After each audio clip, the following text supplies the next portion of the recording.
আসসালামু আলাইকুম রহমতুল্লাহ। সুপ্রিয় শিক্ষার্থীবৃন্দ, আশা করি তোমরা সবাই ভালো আছো। এই ভিডিওটা তৈরি করছি নবম শ্রেণীর শিক্ষার্থীদের জন্য।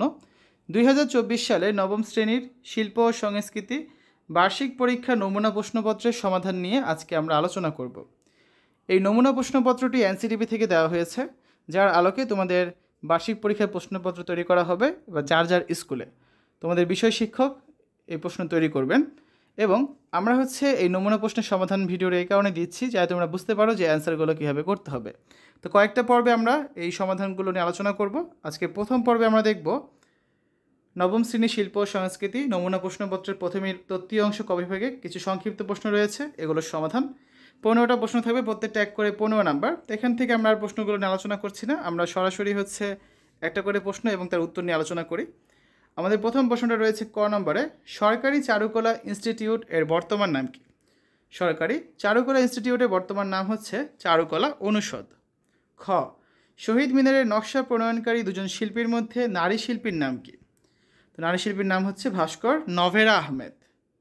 গ, ছায়ানট কোন ধরনের প্রতিষ্ঠান? ছায়ানট হচ্ছে একটি সামাজিক ও সাংস্কৃতিক প্রতিষ্ঠান। ঘ, মস্তক চলন কি? অঙ্গগত অভিনয়ের সময় মস্তকের সঞ্চালনের মাধ্যমে অভিব্যক্তি প্রকাশ করেকেই মস্তক চলন বলা হয়। উম, দাম দিয়ে কিনেছি বাংলা এই গানটির গীতিকার ও সুরকারের নাম কি? দাম দিয়ে কিনেছি বাংলা গানটির গীতিকার ও সুরকারের নাম আব্দুল লতিফ।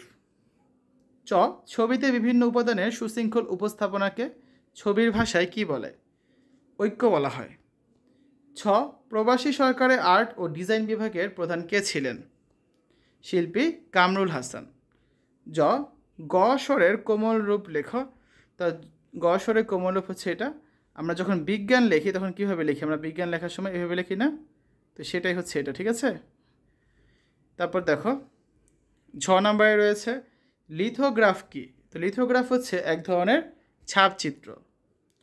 1971 সালে অবরুদ্ধ অবস্থায় শিল্পাচার্য জয়নুল আবেদিনের আঁকা চিত্রকর্মটির নাম লেখো। এটা হচ্ছে ইউ নাম্বার প্রশ্ন। এর সঠিক উত্তর কি? মুক্তিযোদ্ধা। ট নাম্বার, শরণার্থী তেলচিত্রটি কার আঁকা? শরণার্থী তেলচিত্রটি শিল্পী সফিউদ্দিন আহমেদের আঁকা। ঠ, দুর্গমগিরি কান্তার মরু দুস্তর পাড়া বারে হে গানটির গীতিকার ও সুরকারের নাম লেখো।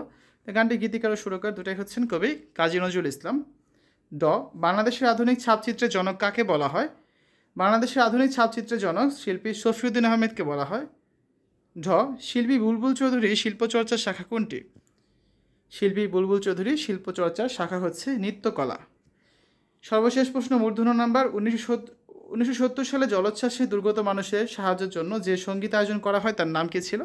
তো সঙ্গীত আয়োজনের নাম ছিল কি? কাদো বাঙালি কাদো। শিক্ষার্থীরা, এই হচ্ছে আজকে আলোচনা। আমরা আগামী পর্বে এখানে 5টা সংক্ষিপ্ত প্রশ্ন রয়েছে, এগুলো নিয়ে আলোচনা করব এবং ধাপে ধাপে আমরা সম্পূর্ণ নমুনা প্রশ্নের সমাধানটা কিন্তু করে দেব। তো শিক্ষার্থীরা, এটা যেহেতু এটা নমুনা প্রশ্নপত্র, এই প্রশ্নপত্রের আলোকে তোমাদের পরীক্ষার প্রশ্ন তৈরি হবে। হুবহু কিন্তু এই প্রশ্নটা আসবে না। তো আমরা কিছু সাজেশন ভিত্তিক ভিডিও তৈরি করে দিব, সেই ভিডিওগুলো দেখবে। আশা করি পরীক্ষার জন্য ভালো একটা প্রিপারেশন হয়ে যাবে, ঠিক আছে? শিক্ষার্থীরা, আজকে আলোচনা করেছি আমরা নবম শ্রেণীর শিল্প ও সংস্কৃতি বার্ষিক পরীক্ষার নমুনা প্রশ্নপত্রের সমাধান নিয়ে। প্রথম পর্বে আজকে আমরা এক কথায় প্রশ্নের উত্তরগুলো অতি সংক্ষিপ্ত প্রশ্ন নিয়ে আলোচনা করেছি। আশা করি তোমাদের কাছে ভিডিওটা ভালো লেগেছে। পরবর্তী পর্বগুলো দেখার আমন্ত্রণ রইল। আজ এখানে বিদায় নিচ্ছি। আল্লাহ হাফেজ।